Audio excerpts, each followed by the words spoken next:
उन मुल्कों में से है जिन पर बहुत ही कम कर्ज है। क्या कुछ नहीं किया हसीना वाजिद ने, पर लगा कर उड़ाया। वहीं बांग्लादेश की यूनुस सरकार के सामने हिंदू धर्म से जुड़े लोगों ने एकजुट होकर अपनी ताकत का एहसास करा दिया है। बांग्लादेश में दोबारा से प्रोटेस्ट का आगाज हो चुका है।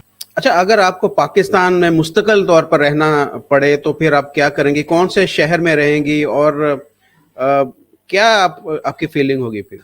और जब हम ये कहते हैं ना कि ये जो दहशतगर्दी करते हैं अजमल कसाब या जितने भी सारे मुसलमान ही हैं, ये इनको क्यों नहीं ये शेम वाकई देते? बड़ा अच्छा पॉइंट इसने रखा है। उस वक्त तो ये ड्रामेबाजी करने लग जाते हैं कि इसका इस्लाम से कोई ताल्लुक नहीं है। अल्लाह ना करे ऐसा कोई दिन आए भाई, मेरे लिए तो जहन्नुम है, मेरे लिए पाकिस्तान तो बहुत बड़ा जहन्नुम है। जहाँ तक नजर जा रही है केवल हिंदू धर्म के मानने वाले लोग ही दिखाई दे रहे हैं। कभी इन्होंने टेररिस्ट को नहीं कहा, कभी ये जो गंदी हरकतें रोज इंग्लैंड में पाकिस्तानी मोमिनीन वहां पे बच्चियों के साथ गंदी हरकतें कर रहे हो, तो कभी किसी को नहीं कहा यार तो मुसलमानों को तो शर्म नहीं आती। सनातन धर्म के लोगों से यूनुस सरकार की नहीं बल्कि पाकिस्तान भी डरा हुआ दिख रहा है, क्योंकि उनका ये मानना है प्रेसिडेंट का कि शेख हसीना वाजिद ने ऑफिशियली रिजाइन लेटर प्रेसिडेंट को नहीं दिया। ऑब्वियसली यहाँ पे सारे भाई पहले सिख थे और ये हिंदू थे, हिंदू के बाद मुस्लिम, फिर सिख, इस तरह था। अगर हम चले जाते हैं, अभी जा रहा 2023 और सन अगर 600 में चल जाते हैं तो तब यहाँ पे जस्ट हिंदू ही थे। हेलो फ्रेंड्स, जय हिंद। हिंदुस्तान स्पेशल में आपका स्वागत है दोस्तों। जैसा कि दोस्तों आपने क्लिप में देखा, बांग्लादेश में हर तरफ भगवा देख पाकिस्तान हैरान परेशान दिखाई दे रहा है। बांग्लादेश में हिंदुओं ने जुल्म के खिलाफ आवाज उठाना शुरू कर दी है। बीते शुक्रवार को बांग्लादेश की सड़कों पर हिंदुओं का जन सैलाब देखने को मिला। चटगांव के ऐतिहासिक लाल दिघी मैदान में सनातन जागरण मंच ने विशाल रैली का आयोजन किया। इस रैली में लाखों हिंदू एकजुट हुए और अंतरिम सरकार से अल्पसंख्यक अधिकार और सुरक्षा की मांग कर दी है। मीडिया रिपोर्ट्स के अनुसार इस संगठन ने घोषणा किया कि मोहम्मद यूनुस के नेतृत्व वाली बांग्लादेश सरकार उनकी 8 प्रमुख मांगे जब तक पूरी नहीं कर देती, उनका विरोध जारी रहेगा। उनकी मांगे हैं कि अल्पसंख्यकों के खिलाफ अपराधों की सुनवाई के लिए एक विशेष अदालत का गठन हो, पीड़ितों को उचित मुआवजा और पुनर्वास प्रदान किया जाए, अल्पसंख्यक मामले के लिए एक मंत्रालय का गठन किया जाए। बांग्लादेश और जो इंडिया वो आपस में अच्छे फ्रेंड्स बनते जा रहे हैं। उनकी वजह से जो बांग्लादेश की इकोनॉमी है वो बेहतर होती जा रही है। वो हमसे कर्ज नहीं मांग रहे क्योंकि वो एक खुद इंडिपेंडेंट कंट्री बनने की कोशिश कर रहा था।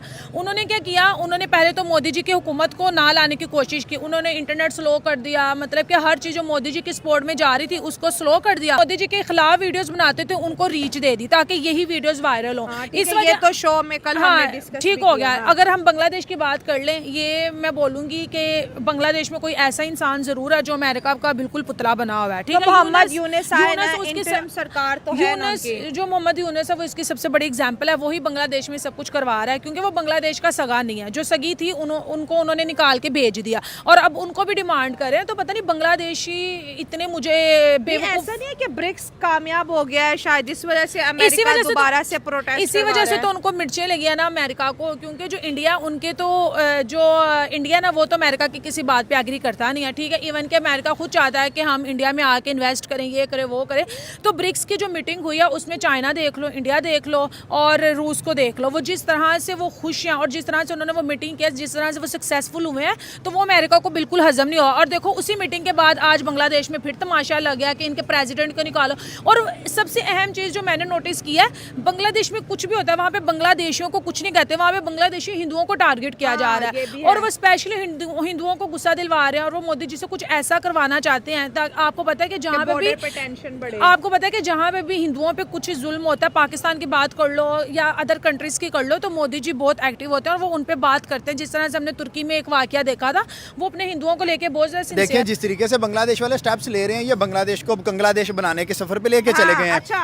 कोई भी मसला होता है उसको इंडिया के साथ अटैच कर देते हैं। पहले शेख हसीना और स्टूडेंट्स ने कैसी बुरी हरकतें की कि अटैक कर दिया जाके। आप उनके अंडर गारमेंट्स उठा के फिर रहे हो, आप उनका घर तोड़ रहे हो। ये तरीका नहीं है रिजाइन करवाने का। शेख हसीना इंडिया जाके बैठ गई, अब ये प्रेसिडेंट की तरफ चले गए हैं। अगर प्रेसिडेंट भी भागेगा तो कहाँ जाके स्टे करेगा? इंडिया के अंदर। वो भी इंडिया, क्योंकि उनके पास और कोई पनाहगाह ही नहीं है। उन्हें पता है कि इंडिया राइट नाउ सेफ है, उनकी आर्मी काफ़ी अच्छी है, उनकी इकोनॉमी तो वर्ल्ड बेस्ट जा रही है। तो ये जाके वहाँ स्टे करेंगे। इसका डायरेक्ट नुकसान किसको होगा? बांग्लादेश को, जिसका 3 साइड से बॉर्डर लग रहा है इंडिया के साथ। एक ऐसा कंट्री जिसने आपको चारों साइड से घेरा हुआ है, जिसके मफादात जिससे आपके मफादात जुड़े हुए हैं। अब देखें, अडानी ने बिजली बंद की है, बांग्लादेश के पल्ले क्या रहा है? आप इंडिया से ले रहे हो, टेक्सटाइल जो है आपकी सारी इंडिया के अंदर चली गई है। इन्वेस्टमेंट सारी पहले आपको इंडिया की तरफ से आ रही थी। दुनिया की इतनी बड़ी इकोनॉमी के साथ आप पंगा नहीं ले सकते। बेसिक ये पंगा करवा कौन रहा है? जिस तरीके से अमेरिका को लगा कि यार ब्रिक्स के अंदर, अब मोदी ने तो चाइना से हाथ मिला लिया, हाँ, बिल्कुल। उन्होंने अब लगाई बांग्लादेश को उंगली कि आप जाओ और जाके इंडिया के खिलाफ स्टेप लो।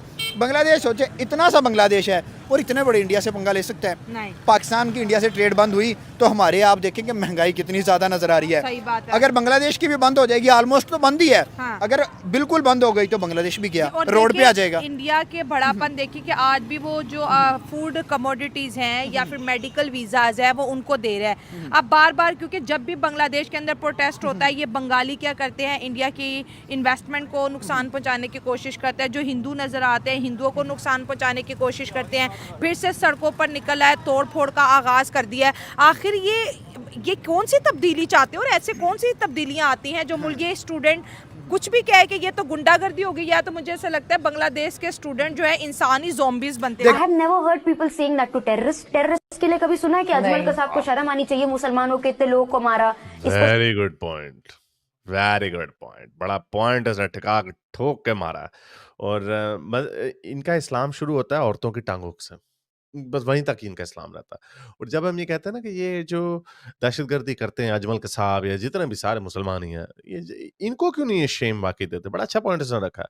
उस वक्त तो ये ड्रामेबाजी करने लग जाते हैं कि इसका इस्लाम से कोई ताल्लुक नहीं है, तो लेकिन उसको शेम क्यों नहीं कर रहे होते? क्योंकि अंदर से खुश हो रहे होते हैं, अंदर से कह रहे होते हैं well done, well done. Osama bin Laden हमारा हीरो है। हमारे प्राइम मिनिस्टर ने कहा हुआ है कि शहीद है उसामा बिन लादेन। तालिबान जैसे लोगों ने गुलामी की जंजीरें तोड़ दी। करोड़ों लोग, करोड़ों मुसलमान इस तरह के सेंटिमेंट्स को गले से लगा के रखते हैं। ये वजह है कि जब कोई लड़की कपड़े पहन ले जो कि खुद कह रही है कि मैं मुसलमान नहीं हूँ, जाहिर बात है, अब एक्स मुस्लिम है, एथियस्ट है, उनका किसी रिलीजन में बिलीव नहीं है, उसको शेम करने लग जाते हैं। कभी इन्होंने टेररिस्ट को नहीं कहा, कभी ये जो गंदी हरकतें रोज आए रोज इंग्लैंड में पाकिस्तानी मोमिनीन वहां पे बच्चियों के साथ गंदी हरकतें कर रहे होते, कभी किसी को नहीं कहा वो यार तुम मुसलमानों को तो शर्म नहीं आती? जब कोई नोटों से भरा हुआ बटवा वापस कर देता तब कहते थे कि इसको इस्लाम ने इतना ईमानदार बनाया, 1 नंबर के 2 नंबर, हर तरफ से 2 नंबर, झूठे फ्रॉडी। वो तो इस्लाम में है, उसको कैसे बोलेंगे भाई? 4 शादियां जायज है इस्लाम में, बच्चे की पिटाई जायज है इस्लाम में, औरत की गवाही आदि है, छोटी बच्ची से 9 साल की बच्ची से शादी हो सकती है, ये चीजें तो हलाल है। उसको कैसे कहेंगे कि यार आपको शर्म नहीं आ रही? और जो दहशतगर्दी की भी जो बात है ना, दारुल हर्ब जिस पे हमने लड़ना है, वो इस्लाम में जायज है, तो आपको कैसे मना किया जा सकता है? इसलिए तो कोई इनको कुछ कहता नहीं है। जहां यूरोप में, वेस्ट में इन्होंने दंगे मचाए में कोई किसी मुसलमान को शर्म नहीं आती, तो ये असल में उनके इस्लाम में जायज है।